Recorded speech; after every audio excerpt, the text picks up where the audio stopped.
said today that the 10% baseline tariff on all countries is here to stay, even after the deals are done. Does that mean that countries offering zero tariffs won't get reciprocity?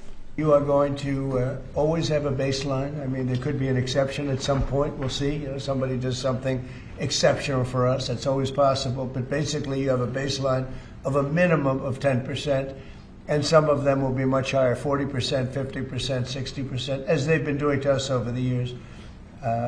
We had a wonderful deal yesterday. We have 4 or 5 other deals coming immediately. We have many deals coming down the line, and ultimately we're just signing the rest of them in.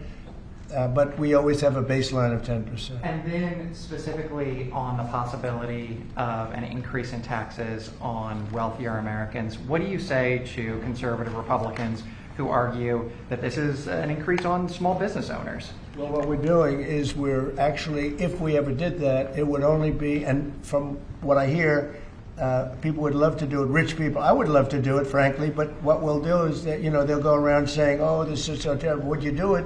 Is you're giving up something up top in order to make people in the middle income and the lower income brackets save more. So it's really a redistribution.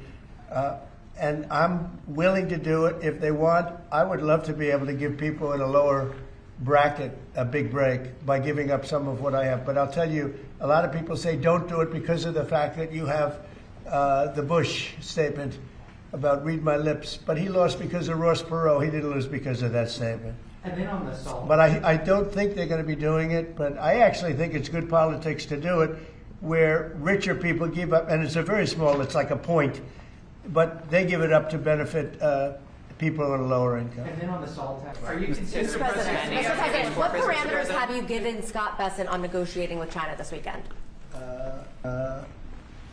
We have to make a great deal for America. Are you going to be disappointed if he comes back without a deal? No, not at all, because we already made a great deal. We're not doing business with China right now. Given your relationship, you know, we lost $1 trillion last year with China, $1 trillion. So if you're not going to do business with them, you're not going to lose $1 trillion. But we lost. I want China to do great. You know, I'm very friendly with President Xi. I have great respect for him and for China, but we can't continue to allow them to do what they did. When I was president, they paid hundreds of billions of dollars in tariffs and taxes. And then Biden screwed it all up. What he did to this country between the border and between all of the other problems, the wars, everything, what he did to this country should never be forgotten.